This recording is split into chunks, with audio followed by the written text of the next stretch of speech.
الحمد لله رب العالمين والعاقبة للمتقين والصلاة والسلام على رسوله الأمين وعلى آله وصحبه أجمعين وبعد فقد قال الله تعالى في كلامه المجيد وفرقانه الحميد فأعوذ بالله من الشيطان الرجيم بسم الله الرحمن الرحيم فاذكروني أذكركم وقال تعالى أيضا ألا بذكر الله تطمئن القلوب وقال النبي صلى الله عليه وسلم الدعاء هو العبادة وبعد আল্লাহ তাআলার শুকর আদায় করি যে মহান আল্লাহ তাআলা আজ আমাদেরকে এই পবিত্র জুমার দিনে সালাতুল জুমা আদায় করার জন্য খুতবা শোনার জন্য মসজিদে সমবেত হওয়ার তৌফিক দান করেছেন। যে আল্লাহ তাআলা আমাদেরকে ঈমানের প্রতি কবুল করেছেন, রাসূলের উম্মত হিসাবে আমাদেরকে এই পৃথিবীতে প্রেরণ করেছেন। অতঃপর তার সেই রাসূলের উপর অসংখ্য দরুদ এবং সালাম প্রেরণ করি, যাকে আল্লাহ সুবহানাহু ওয়া তাআলা আমাদের সকলের জন্য রহমত হিসেবে প্রেরণ করেছেন সাল্লাল্লাহু তাআলা আলাইহি ওয়াসাল্লাম। আজ আমরা দোয়া এবং মুনাজাত এই বিষয়ে কিছু আলোচনা উপস্থাপন করার জন্য শোনার জন্য চেষ্টা করব ইনশাআল্লাহ। আল্লাহ তাআলা পবিত্র কুরআনুল কারীমে বলেছেন ফাযকুরুনি আযকুরুকুম, যে তোমরা আমাকে স্মরণ করো, আমি তোমাদেরকে স্মরণ করব। এই দোয়ার মাধ্যমে আল্লাহ তাআলার স্মরণ হয়। দোয়া আল্লাহ তাআলার জিকিরের অন্যতম পদ্ধতি, এবং আল্লাহ তাআলা আরো বলেছেন আলা বিযিকরিল্লাহি তাতমাইন্নুল কুলুব, যে আল্লাহর স্মরণের মাধ্যমে, এই জিকিরের মাধ্যমে মানুষের মুমিনের অন্তরগুলি পরিতৃপ্তি লাভ করে, প্রশান্তি লাভ করে। সুতরাং দোয়া করা, মুনাজাত করা এগুলি জিকিরেরই প্রকার, এবং এর মাধ্যমে আমাদের আত্মিক পরিশুদ্ধি আসে, মানসিক প্রশান্তি আসে এই জিকিরের মাধ্যমে। রাসূল সাল্লাল্লাহু আলাইহি ওয়াসাল্লাম বলেছেন আদ-দুআ হুয়াল ইবাদা, দোয়াটা হচ্ছে একটা অন্যতম শ্রেষ্ঠ ইবাদত। নফল নামাজ যেমন ইবাদত, নফল রোজা যেমন ইবাদত, অন্যান্য দান সদকা করা যেমন ইবাদত, দোয়াও একটা ইবাদত। এবং এই হাদিস বলে রাসূল সাল্লাল্লাহু আলাইহি ওয়াসাল্লাম কোরআনের একটা আয়াত তেলাওয়াত করলেন। সে আয়াতটা ছিল এরকম যে ওয়াকালা রাব্বুকুম উদউনি আস্তাজিব লাকুম, আর আল্লাহ তাআলা বললেন যে তোমাদের রব বললেন উদউনি আস্তাজিব লাকুম, যে তোমরা আমাকে ডাকো। আল্লাহ তাআলা বলছেন আমি তোমাদের ডাকে সাড়া দেব, তোমরা আমার কাছে দোয়া করো, আমি তোমাদের দোয়া কবুল করব। ইন্নাল্লাযীনা ইস্তাকবিরুনা আন ইবাদাতি, আর যারা আমার ইবাদত না করে, যারা অহংকার পোষণ করে, অহংকার প্রদর্শন করে, সায়াদখুলুনা জাহান্নামা দাখিরিন, তারা জাহান্নামে লাঞ্ছিত অপমানিত হয়ে তারা প্রবেশ করবে। রাসূল করিম সাল্লাল্লাহু আলাইহি ওয়াসাল্লাম এই দোয়ার গুরুত্ব বোঝাতে যে তিনি আরো বলেছেন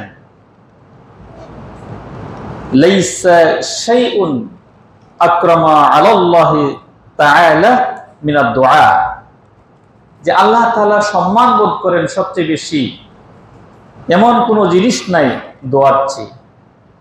অর্থাৎ দোয়া করাটা এটা আল্লাহ তাআলার সম্মান প্রদর্শন করার জন্য, আল্লাহ তাআলার সম্মানের বহিঃপ্রকাশ করার জন্য অন্যতম মাধ্যম হচ্ছে এই দোয়া। রাসূল সাল্লাল্লাহু আলাইহি ওয়াসাল্লাম অন্য হাদিসে আরো বলেছেন, মা মিন মুসলিমিন ইয়াদউ বিদাওয়াতিন, আল্লাহর কোন বান্দা যখন, মুসলিম বান্দা যখন আল্লাহর কাছে দোয়া করে, লাইসা ফিহা ইসমুন ওয়ালা কাতিউ রাহমিন, এবং সেই ব্যক্তি যদি কোনো অপরাধী, কোনো পাপ না করে তার দোয়ার মধ্যে, এবং সে দোয়া যে ব্যক্তি করবে সে যদি কোনো আত্মীয়তার সম্পর্ক ছেদ না করে, বা আত্মীয়তার সম্পর্ক ছেদের দোয়া না করে, বা পাপের কোনো দোয়া না করে, ইল্লা আতাহুল্লাহু বিহা ইহদা সালাসিন, আল্লাহ তাআলা তাহলে এই দোয়া তিন ভাবে যে কোনো একভাবে আল্লাহ তাআলা কবুল করে নেন।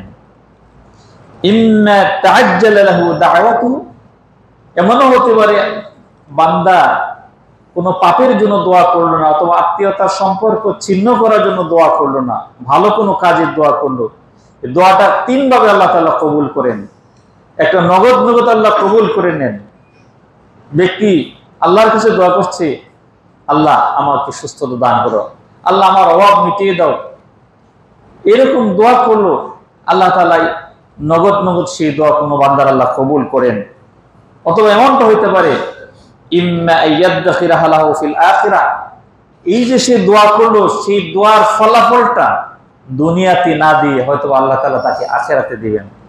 দোয়া তো কোনো বিফল হয় না, কারণ আল্লাহ তো বলেছেন, উদউনি আস্তাজিব লাকুম, আমাকে তোমরা ডাকো, আমি তোমাদের ডাকে সাড়া দিব। তাহলে আল্লাহ যে ঘোষণা দিয়েছেন সেটা কখনো মিথ্যে হতে পারে না। ডাকার মতো আল্লাহকে ডাকতে পারলে আল্লাহ অবশ্যই সে দোয়া কবুল করবেন। নগদ করে দুনিয়াতে করবেন না, পরকালে করবেন, আল্লাহ তাআলা সেই দোয়া কবুল করবেন। পরকালে অন্য কোনো মর্যাদা আল্লাহ তাআলা তার বাড়িয়ে দিবেন। আরেকটা হইতে পারে এটার, ওয়া ইম্মা আন ইয়াসরিফা আনহু মিনাস সুই মিসলাহা,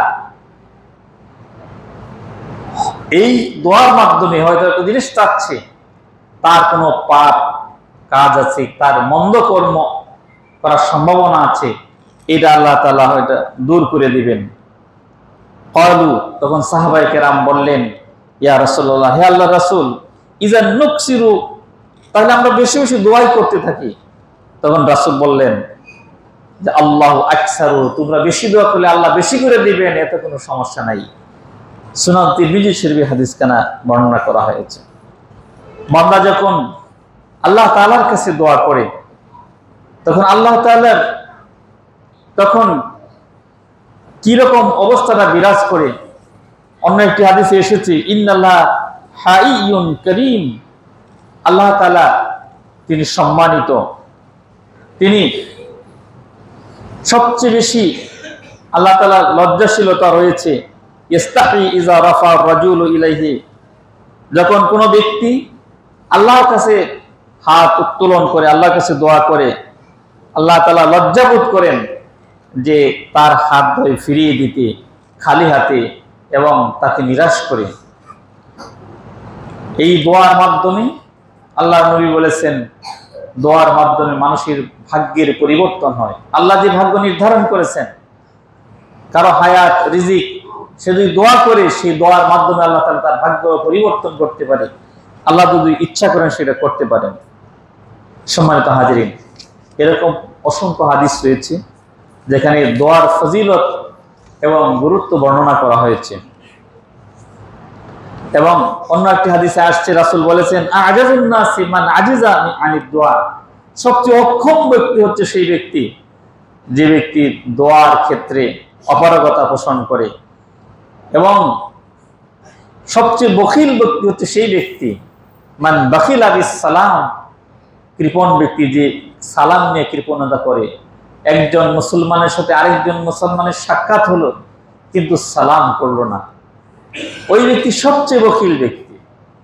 এবং সবচেয়ে অপারগ ব্যক্তি সেই যে আল্লাহর কাছে দোয়া করে না, সে খালি মানুষের কাছে দোয়া চায়, নিজে দোয়া করবে না। আর সালাম শুধু পাইতেছে, আরেকজনকে সালাম করবে না, সেই ব্যক্তির বড় সবচেয়ে বখিল ব্যক্তি।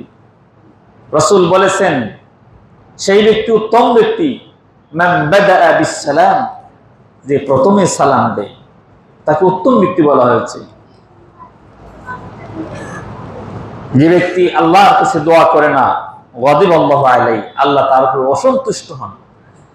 সুতরাং দোয়া করা এটা অত্যন্ত গুরুত্বপূর্ণ একটা ইবাদত। আমি বলেছিলাম দোয়া এবং মুনাজাত সম্পর্কে কথা বলতে চাই আজকে। আমার শিরোনাম হচ্ছে আজকে আলোচনার দোয়া শব্দের অর্থটা হচ্ছে আহ্বান করা, ডাকা, প্রার্থনা করা বলতে পারেন। প্রার্থনা করা, ডাকা বা আহ্বান করা, আল্লাহর কাছে প্রার্থনা, আল্লাহকে ডাকা, আল্লাহর কাছে প্রার্থনা করা, দোয়া করা। দোয়া এটা আরবি শব্দ, আমরা তো বাংলা হয়তো মনে করি দোয়া করেন, মানে ডাকেন, মানে আল্লাহর কাছে বলেন, আল্লাহর কাছে প্রার্থনা করেন। আর মুনাজাত শব্দের অর্থ হচ্ছে চুপি চুপি কথা বলা, আস্তে আস্তে কথা বলা। আর আমরা যে মুনাজাত শুধু বুঝি যে নামাজের পরে দুই হাত তুলে আল্লাহর কাছে কিছু চাইতে হবে, এসে মুনাজাত। কারণ আস্তে পড়লো কি জোরে পড়লো এটা কোনো কথা না, কিন্তু যদি যৌথভাবে মুনাজাত করা, দোয়া করা হয় তাহলে সেটা জোরেই হয়ে যায়। অথচ আমরা মুনাজাতের অর্থ তো বুঝি না আসলে। গোপনে আপনি তাহাজ্জুদ নামাজের পরে আল্লাহর কাছে মনে মনে আল্লাহর কাছে চাইলেন, প্রার্থনা করলেন, এর নাম হচ্ছে মুনাজাত। আর আমরা মুনাজাত বলতে সেটাই বুঝি নামাজের পরে ইমাম সাহেব দোয়া করবেন দুই হাত তুলে, এটাই মানে মুনাজাত। মুনাজাতের অর্থটা তো আমরা অনেকেই বুঝি না। সুতরাং এই বিষয়গুলো আমাদের ক্লিয়ার হওয়া দরকার। আপনি দোয়া কিভাবে করবেন? নিজের জন্য নিজে দোয়া করা, এর চেয়ে ভালো আর কোনো দোয়া হইতে পারে না। নিজের কি প্রয়োজন আল্লাহর কাছে, আল্লাহ তো সব ভাষাই বোঝেন। কোরআনের ভাষায় দোয়া করা ভালো, হাদিসের ভাষায় দোয়া করা উত্তম। আপনি যদি কোরআনের ভাষায় নাই পারেন, হাদিসের নিজের মতো করে নিজের ভাষায় নিজের মনের যে চাওয়া পাওয়াটা আছে আল্লাহর কাছে পেশ করে, কাতরভাবে পেশ করেন, এটাই হচ্ছে সবচেয়ে উত্তম দোয়া। দোয়ার জন্য অনেক আলেমকে আমরা হাদিয়া দিই, ইমামকে হাদিয়া দিই, কোনো বুজুর্গ ব্যক্তিকে হাদিয়া দিই। হাদিয়া দিলে হাদিয়ার একটা সওয়াব পাওয়া যাবে। কোনো আলেমকে মহব্বত করে হাদিয়া দিলেন, হাদিয়া না দেওয়ার কথা বলতেছি না, তাহলে তো আমাদেরই লস। হাদিয়া আপনারা দিবেন, কিন্তু এই হাদিয়া দেওয়ার মাধ্যমে দোয়াটাকে কিনে নিচ্ছি আমি। মানে ওই হাদিয়া দিলাম, ইমাম সাহেব যে দোয়া করবো সেটা সম্পূর্ণ আমার দোয়া হবে, ইমামের কিছু হবে না এখানে। তাহলে কিন্তু সবকিছুই গেল, আমাও গেল, সালাল। আপনি দোয়াকে কিনে, ইবাদত কি কিনে নেওয়া যায়? আপনি আপনার নামাজ পড়বেন, আপনি আপনার নামাজ নিজে পড়লেন না, আপনি আরেক গরিব মিসকিনে টাকা দিলেন, আমার পক্ষে তুমি নামাজটা, আজকে জুম্মার নামাজটা তুমি পড়ে দিয়ে আসো, সেটা কখনো আদায় হবে? কখনো আদায় হবে? ইবাদত এগুলি কিনে নেওয়ার বিষয় না। আপনি অর্থ খরচ করবেন, সেটাও এক ধরনের ইবাদত হবে, কিন্তু আপনার জন্য যেটা করা দরকার সেটা আপনাকেই করতে হবে। সুতরাং আমি মনে করছি আমি অমুককে টাকা দিয়েছি, হুজুর এনে দোয়া করেছি, আমার সব কিছু হয়ে গেছে। আমি নামাজ পড়ি আর নাই পড়ি, আমি দোয়া করি আর নাই করি, আমি তো হুজুরকে টাকা দিলাম, অমুক ইমামকে টাকা দিলাম, হেফসখানার টাকা দিলাম, তাহলে আমার তো হয়ে গেছে। আর হুজুরে দোয়া করতেছে রাব্বির হামহুমা কামা রাব্বায়ানি সাগীরা, হে আল্লাহ আমার পিতাকে আপনি রহম করুন, দয়া করুন, করুণা করুন, যেভাবে তারা ছোটবেলা আমাদের উপর করুণা করেছেন, দয়া করেছেন। আর আপনি বলতেছেন আমিন আমিন। তার মানে ইমাম সাহেবের বা আপনার হুজুরের পিতার জন্য আপনি দোয়া করতেছেন, আপনি নিজেই বুঝলেন না কি বলছে হুজুরে। আরবিতে এমন কথা হুজুর উচ্চারণ করতে যেটা নিজের জন্যই দোয়া করা হচ্ছে। আল্লাহুম্মা ইন্নী আসআলুকাল হুদা ওয়াত তুকা ওয়াল আফাফা ওয়াল গিনা, হে আল্লাহ আমি আপনার কাছে চাই আপনি আমার মাফ করেন, আপনি আমার ধনাঢ্যতা দান করেন, আপনি আমাকে হেদায়েত দান করেন, আপনি আমাকে তাকওয়া দান করেন। ইমাম সাহেব দোয়া করতেছে, আপনি শুধু শুধু বললেন আমিন আমিন। সম্মানিত হাজির, এই জন্য নিজের জন্য নিজের দোয়া করা, আমি ইমামকে টাকা দিয়ে শুধুমাত্র দোয়া কিনে নিব, এই মানসিকতা যাতে আমাদের না থাকে। কারো কাছে দোয়া চাওয়া যেতে পারে, তো তবে বেশি বেশি চাওয়ার প্রবণতা যাতে না হয়, নিজেরটা নিজেই করার চেষ্টা করি আমরা। রাসূল বলেছেন দুআউল মারই লিনাফসি, সর্বোত্তম দোয়া হচ্ছে কোন ব্যক্তি নিজের জন্য যে দোয়া করবে, এটা হচ্ছে সর্বোত্তম দোয়া। এবং এই দোয়ার জন্য কিছু শর্ত রয়েছে, বিভিন্ন হাদিস এবং কোরআনুল কারীমে দোয়ার কিছু শর্ত উল্লেখ করা হয়েছে। তার মধ্যে উল্লেখযোগ্য কয়েকটি শর্ত হচ্ছে, আপনি দোয়া নিজে করছেন, আপনি দোয়া আরেকজনের কাছে চাচ্ছেন, কোন হুজুরকে হাদিয়া দিচ্ছেন দোয়া করার জন্য, কিন্তু আপনি নিজে হালাল খাবার খাচ্ছেন, আপনি হারাম খাচ্ছেন। বিশ্বাস করুন, হালাল উপার্জন করে অল্প পরিমাণ হলেও কিছু দিয়ে ইবাদত করা, সেটা আল্লাহ তাআলার দরবারে কবুল হতে পারে। কিন্তু হারাম লক্ষণ করে যত ইবাদত আপনি করুন, সুদ ঘুষের টাকা নিয়ে যত আপনি হজ করতে যান, সেই হজ কখনো কবুল হবে না। এই জন্য নিজের উপার্জন কোন পথে হচ্ছে আপনি সেগুলি আপনি খেয়াল করুন। আমরা একজন মানুষের টাকা মেরে খাইলাম, এতিমের সম্পদ ভক্ষণ করলাম, ওই এতিম ব্যক্তির কাছে যতক্ষণ ক্ষমা না চাবো, ওই ব্যক্তির কাছে যতক্ষণ আমরা মাফ না পাবো, আল্লাহর কাছে মাফ পাওয়া যাবে না। বান্দার হোক, আল্লাহ মাফ করবেন না। এটা পরকালে যান, আপনার আমল নামা থেকে সেগুলি কেটে নেওয়া হবে। কিছু আমল করে থাকেন, সব কিছু কেটে নেওয়া হবে, আপনি জিরোতে হবে। আপনি দেখবেন কত আমল করলাম, কত নামাজ পড়লাম, কপালে দাগ হয়ে গেছে, কত দান সৎকার করলাম, কিছুই তো হলো না। ওই আরেকজনের টাকা মেরে গেছেন, কি লাভ হবে? এই জন্য ব্যক্তিগতভাবে হয়তো একজন মানুষের কাছে অনেক সময় সম্পদ, বিশেষ করে যারা বিভিন্ন ক্ষমতায় আসীন হন, তারা যে জনগণের টাকা।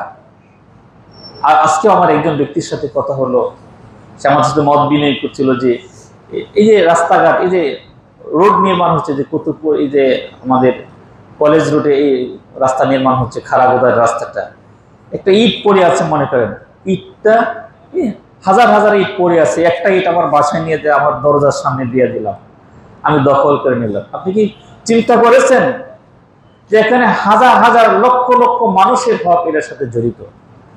রাষ্ট্রের একটা সম্পদ, এই একটা ইটের মাঝে শুধু আপনার একজন নির্দিষ্ট ব্যক্তির না, এই অগণিত মানুষ, লক্ষ লক্ষ মানুষ, কোটি কোটি মানুষের হক এটার সাথে জড়িত। আজকে যারা নেতা নেত্রী, এগুলি কখন চিন্তা করে, যত বড় বড় কথা আমরা বলি না কেন, কিচ্ছু লাভ হবে না ইবাদত করে, দোয়া করে। এই জন্য হালাল ভক্ষণ, হালাল উপার্জন এগুলি করতে হবে, হারাম থেকে বিরত থাকতে হবে দোয়া করার জন্য। এরপরে সৎ কাজের আদেশ এবং অসৎ কাজের নিষেধ এগুলি করতে হবে। আপনি নিজেই শুধু ভালোভাবে চললেন, আরেকজন মানুষকে আপনি দাওয়াত দিলেন না। আরেকজন মানুষ সমাজে অন্যায় কাজ করছে, না বুঝে সে অন্যায় পথে পরিচালিত হচ্ছে, তাকে আপনি বাধা দিলেন না, আপনি দোয়া করে কোনো লাভ হবে। অন্য একটি হাদিসে এসেছে, যখন সমাজে এরকম অন্যায় কাজ থেকে মানুষকে বিরত রাখা হবে না, যার কারণে অন্যায় প্রসার করতে থাকবে, আর আপনি মসজিদে বসে বসে দোয়া করবেন, ফালা ইস্তাজাবা লাকুম, তোমাদের সেই দোয়া কবুল করা হবে না। এজন্য সৎ কাজের আদেশ করতে হবে, অসৎ কাজ থেকে মানুষদেরকে বিরত রাখতে হবে। এটা দোয়া কবুলের অন্যতম আরেকটি শর্ত। এরপর দোয়া করার ক্ষেত্রে সুন্নত পদ্ধতি অবলম্বন করতে হবে। রাসূল সাল্লাল্লাহু আলাইহি ওয়াসাল্লাম যেভাবে দোয়া করতে শিখিয়েছেন, তিনি যখন যে দোয়া করেছেন সেই দোয়াগুলি সে অবস্থায় করা, এটা হচ্ছে দোয়া কবুলের অন্যতম আরেকটি শর্ত। সর্বদাই বেশি বেশি করে দোয়া করতে হবে, নিরাশ হওয়া যাবে না, আল্লাহর কাছে বারবার চাইতে হবে, বারবার আল্লাহর কাছে চাওয়া, এটা দোয়ার আরেকটা শর্ত। এরপর হচ্ছে দোয়া করবেন, ভালো দোয়া করবেন, মানুষের জন্য দোয়া করবেন, বদ দোয়া করা যাবে না। আপনি শুধু মানুষের বদ দোয়া করে যাচ্ছেন, একজন অন্যায় করেছে, তার হেদায়েতের জন্য আপনি দোয়া করবেন, দোয়া কবুলের জন্য এটা আরেকটা অন্যতম শর্ত, যে ভালো জিনিসের দোয়া করা, ভালো কাজের জন্য, ভালো অর্জনের জন্য দোয়া করবেন, বদ দোয়া থেকে বিরত থাকবেন। দোয়া করছেন, আমি দোয়া তো করে দেখলাম, আল্লাহ তো আমার কথা শুনলো না, 3 বছর যাবত দোয়া করতেছি যে আল্লাহ তো আমার রোগ ভালো করলো না, এরকম নিরাশ হওয়া যাবে না। দোয়া কবুলের জন্য ব্যস্ত হওয়া যাবে না। আমি তো একটু আগেই বললাম 3 বার আল্লাহ দোয়া কবুল করেন, নগদ নগদ করেন, আপনার অপরাধগুলি ক্ষমা করে দেন, মন্দ কর্মটা আপনার মোচন করে দেন, পরকালে আল্লাহ তাআলা আপনার জন্য রাখছেন। 3 বার এই দোয়া থেকে নিরাশ হওয়া যাবে না এবং তাড়াহুড়া করা যাবে না। দৃঢ় বিশ্বাস নিয়ে আল্লাহর কাছে দোয়া করতে হবে। আল্লাহ কবুল করলে করতেও পারে, ক্ষমতা থাকলে থাকতে পারেন। আল্লাহ যে সমস্ত শক্তির উৎস হচ্ছে আল্লাহ সুবহানাহু ওয়া তাআলা। ইন্নাহু আলা কুল্লি শাইইন কাদির, সবকিছুর উপর পূর্ণ ক্ষমতা রাখেন আল্লাহ সুবহানাহু ওয়া তাআলা। তিনি রাজাদিরাজ, মালিকাল মুলক, তিনি যা ইচ্ছা তাই করেন, যখন যা কিছু তাই করতে পারেন আল্লাহ তাআলা। এই ইয়াকিন নিয়ে, বিশ্বাস নিয়ে আল্লাহর কাছে দোয়া করতে হবে। এরপরে একটু আগে বললাম নিজের জন্য নিজে দোয়া করা, এটা বেশি কার্যকরী। এটা অন্যতম শর্ত দোয়ার জন্য। অনুপস্থিত মুসলমানদের জন্য দোয়া করা, যারা আছে তাদের জন্য দোয়া করা, জীবিত আছে, আপনার কাছে আছে, পাশাপাশি আছে, তাদের জন্য দোয়া করা। অন্য দেশের, অন্য রাষ্ট্রের, অন্য জেলার, অনেক দূরে অবস্থান করছেন, বিভিন্ন দেশে অবস্থান, প্রবাসী আছেন, সকলের জন্য আল্লাহ তাআলার কাছে দোয়া করা। এবং এই দোয়া শুধু আল্লাহর কাছেই করা।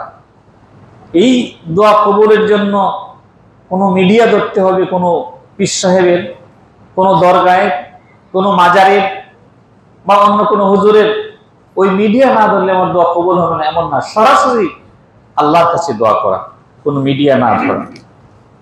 এরপরে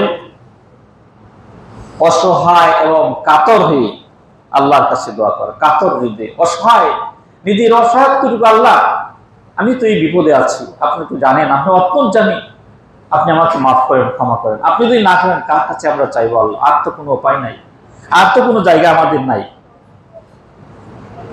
অসহায় প্রকাশ করা আল্লাহর কাছে। আল্লাহ বলছেন উদউ রাব্বাকুম তাদাররুআন, তোমরা আমার কাছে, তোমাদের রবের কাছে তোমরা দোয়া করো তাদাররুআন, অসহায়ত্ব প্রকাশ করে, কাতর হয়ে, বিনীত হয়ে আল্লাহর কাছে প্রকাশ করো। ওয়া খুফিয়ান, ওয়া খুফিয়াতান, এবং গোপনভাবে দোয়া করো। আমরা তো মনে করি যে দোয়া শুধু ইমাম সাহেব সালাম ফিরাবেন, সুন্দর একটা মোনাজাত করে সুরেলা কণ্ঠে, বাস দোয়া হয়ে গেল। ইমাম সাহেব চিন্তা করছেন আমার সুরটা কত সুন্দর, মানুষ এইগুলি শুনছে, হুজুরে শুনতো অনেক সুন্দর, আমিন আমিন বলছি। কিন্তু আল্লাহ তো বলছেন দোয়াটা বেশি করতে হবে। বিনয় কখন আসবে বেশি, কাতরতা কখন বেশি আসবে? সেই গভীর অন্ধকারের রাত থেকে যখন আপনি উঠলেন, শেষ রাতে উঠলেন, রাতে আর ঘরে কেউ নাই, তখন কাতরতা আল্লাহর কাছে প্রকাশ করেন। এই জন্য আল্লাহ বলছেন ওয়া খুফিয়াতান, তোমরা গোপনে গোপনে আল্লাহর কাছে বেশি দোয়া করো। কাতর হও, গোপনে হও, প্রকাশ্য না, সবার কাছে কাতরতা। এই কাতরতা দেখাইতে যায় এবার আর একটা প্রদর্শন হয়ে যায়, অহংকার হয়ে যায়, তাকাব্বুরি হয়ে যায়। এই জন্য আল্লাহ বলছেন ইন্নাহু লা ইউহিব্বুল মুতাদিন, আল্লাহ তাআলা সীমা লঙ্ঘনকারীদেরকে পছন্দ করেন না। দোয়ার আগে কিছু নেক আমল করা, কিছু কোরআন তেলাওয়াত করলেন, কিছু দান সদকা করলেন, কোন একটা মানুষকে সাহায্য করলেন, কোন একটা মানুষকে ভালো কথা বললেন, আমরে বিল মারুফ করলেন, অসৎ কাজ থেকে মানুষকে বিরত রাখার জন্য একটু কাজ করলেন, একটু দাওয়াত দিলেন মানুষকে, চলান মসজিদে যাই। আপনি দোয়ার সময় বলেন আল্লাহ এই লোকটাকে আমি নামাজে নিয়ে গেছিলাম, আজকে এই ওসিলা আমাকে মাফ করো, এই লোকটাকে আল্লাহ তুমি মাফ করে দাও, আমাকে মাফ করো। এই জাতীয় আমি এই গরিব মানুষটাকে এই দানটা করেছি, আল্লাহ এই টাকাটা সদকা করেছি, এই ওসিলা আপনাকে মাফ। কিছু সৎ আমলের ওসিলা ধরি। এই জন্য দোয়ার আগে কিছু নেক আমল করে আল্লাহর কাছে দোয়া করা, এটা একটা অন্যতম শর্ত। এরপরে বিশেষ করে দোয়ার শুরুতে এবং শেষে দরুদ শরীফ পাঠ করা। আপনি দোয়া করার আগে দরুদ ইব্রাহিম বা অন্য কোনো দরুদ আপনি পাঠ করলেন, এটা দোয়া কবুলের জন্য অন্যতম শর্ত। একই সময় বারবার চাওয়া, একটা কথা বারবার বলেন হে আল্লাহ আমাকে মাফ করো, হে আল্লাহ আমার সাহায্য করুন, আবার আল্লাহ আমাকে মাফ করো, হে আল্লাহ আমার উপর দয়া করো। বারবার বলতে থাকলেন, এতে তো কাতরতা প্রকাশ পাবে।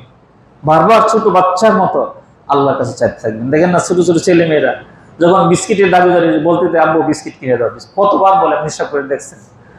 আমরা এবার আল্লাহর কাছে বলি, আল্লাহ কবে ফিরিয়ে দেবেন, আল্লাহ কবুল করবেন। আল্লাহ আল্লাহ এই বললাম একটু আগে হাতে, আল্লাহ তাআলা লজ্জা পান, আল্লাহর বান্দাকে তিনি ফিরিয়ে দিতে তিনি লজ্জা পান।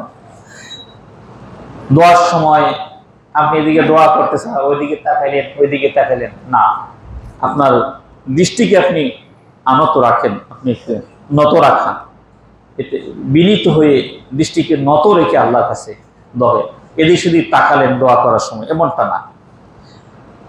এরপরে হাত উঠিয়ে আপনি দোয়া করবেন, কেবলামুখী হয়ে দোয়া করবেন, এগুলি সুন্দর আদব দোয়ার জন্য।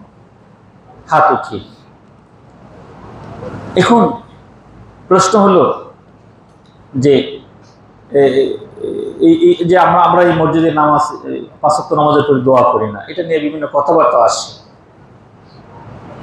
এটা হচ্ছে অন্য একটা কারণ। আমরা তো একটু আগে বললাম রাসূল যেভাবে শিখিয়েছেন সেভাবে আমরা দোয়া করব।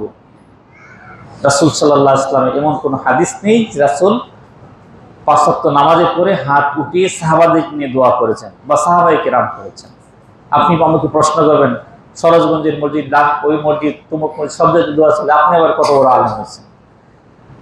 আমি যতটুকু বলেছি, আরো দেশ আছে, আরো রাষ্ট্র আছে, সৌদি আরব আছে, যেখানে কোরআন নাজিল হয়েছে, ওই সমস্ত দেশগুলি আছে, সেখানে সারা বিশ্বের পাক ভারতীয় উপমহাদেশ ছাড়া কোথাও এভাবে হাত উঠিয়ে দোয়ার প্রচলন নাই। আমাদের পাক ভারতীয় উপমহাদেশে এগুলি হয়।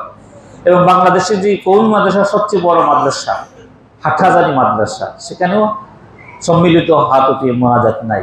আমি যেখানে পড়াশোনা করেছি, বিশেষ করে যে কাজী ইব্রাহিম আমার সরাসরি উস্তাদ, নরসিংদী জামিয়া কাসিমে সৈয়দ কামাল উদ্দিন জাফরি, তিনি ঢাকাতে উত্তরাতে নামাজ পড়েন। সেখানে কাটাবন মসজিদ আছে, বড় বড় মসজিদ আছে, অনেক আলেম ওলামা আছে, সেখানে হাত উঠিয়ে মোনাজাত। এই জাতীয় একটা সুন্নত এখানে আমরা চালু করার চেষ্টা করেছি। অনেকেই অপছন্দ লাগতে পারে। আমি তো বললাম দোয়া তো কত গুরুত্ব, দেখেন দোয়া তো গুরুত্ব আছে। আপনি একাই কি হাত ওঠান, অসুবিধা নাই, একে কি হাতে আল্লাহর কাছে দোয়া করেন, কান্নাকাটি করেন। আমরা যেগুলি করি, যেগুলি রাসূল বলতেন, দোয়ার সালাম ফিরানোর পরেই আমরা কি করি, আস্তাগফিরুল্লাহ বলি, আল্লাহু আকবার বলি, আল্লাহুম্মা আনতাস সালাম বলি, আরো কত দোয়া না আছে। আমি পরে, সময় তো আর আজকে হবে না সব, সেগুলো আমরা বলবো ইনশাআল্লাহ যদি পরবর্তী সুযোগ হয়। দোয়ার সময় কখন?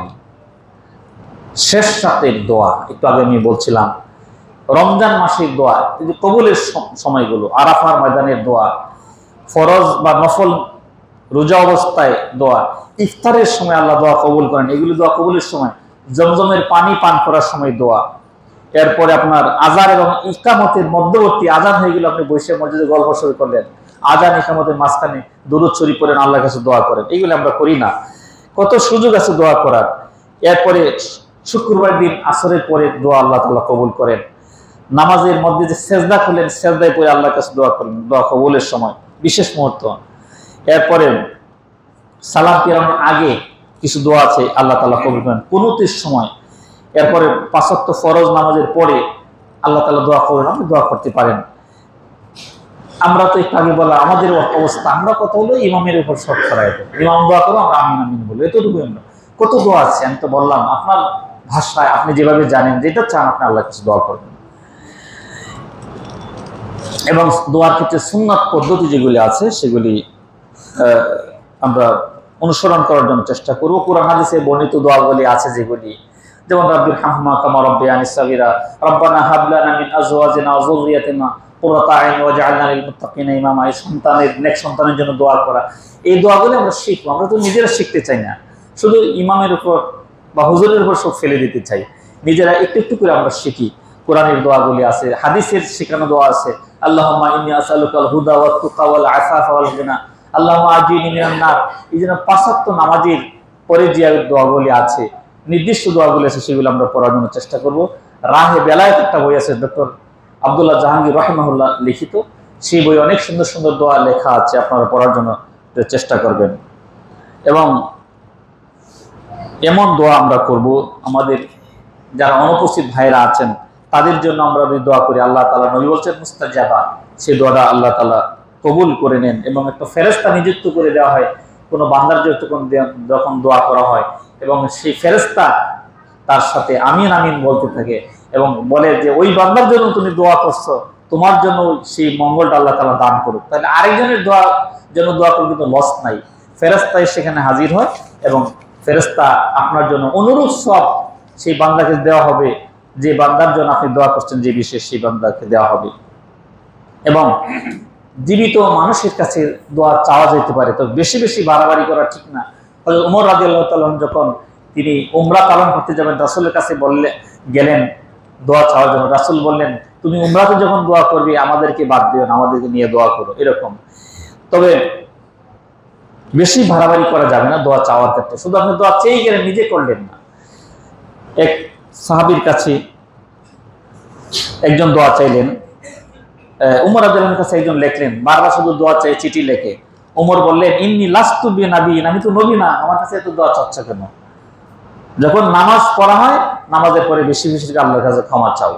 উমর এমন কথা বলেছেন। সাদ ইবনে আবি ওয়াক্কাস তিনি যখন সিরিয়া গেলেন, তখন সবাই তার কাছে দোয়া চেতে আসে, শুধু দোয়া চায়। আল্লাহ রাসূলের প্রসিদ্ধ সাহাবী গিয়েছেন, তিনি বললেন, এক ব্যক্তি দোয়া চাইতে আসলো, বলে আল্লাহ তোমাকে মাফ করুক, তার জন্য দোয়া করেন।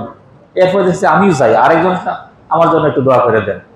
এবার সাদ ইবনে আবি ওয়াক্কাস বললেন, আল্লাহ তোমাকে ক্ষমা না করুক, এবং আগে যার জন্য দোয়া করছিলাম তাকে ক্ষমা না করুক। মানে তিনি বিরক্ত বোধ করলেন। এই জন্য সাহাবাদের জীবন এরকম আছে, বেশি বেশি দোয়া চাওয়ার প্রবণতা না, দোয়া চাবেন কিন্তু মাঝে মাঝে চাবেন, আর নিজের জন্য নিজের দোয়াটা করবেন। পিতা মাতার, আমরা তো শুধু পীরের দরবারে যে দোয়া চাই, মাজারে যাই আমরা দোয়া চাই। ওলি আল্লাহর কাছে কে ওলি আল্লাহ আমরা জানি নাকি? আল্লাহর ওলি কি সেটা আল্লাহ জানেন। আপনার দৃষ্টিতে হয়তো ওলি ভাবতেছেন চেহারা চরণ দিকে, কিন্তু সে তো ওলি নাও হতে পারে। নিজের ঘরে যে আল্লাহর ওলি আছে, পিতা মাতা, তার কাছে আপনি দোয়া বেশি বেশি করে চাবেন, আল্লাহকে বাদ দিয়ে অন্য কারো কাছে না চাওয়া। সর্বোপরি রাসূল সাল্লাল্লাহু আলাইহি ওয়াসাল্লাম যে শিখানো দোয়াগুলি আছে, কোরআনুল কারীমের দোয়াগুলি আছে, বেশি বেশি করব। নিজের বাসায় আমরা দোয়া করব, অন্যের উপর নির্ভরশীল হব না। আমরা নিজের দোয়া, নিজের মোনাজাত নিজে করব। আল্লাহ তাআলা আমাদের তৌফিক দান করুন। ওয়া সাল্লাল্লাহু তাআলা আলা খায়রি খালকিহি মুহাম্মাদি ওয়া আলা আলিহি ওয়া সাহবিহি আজমাইন।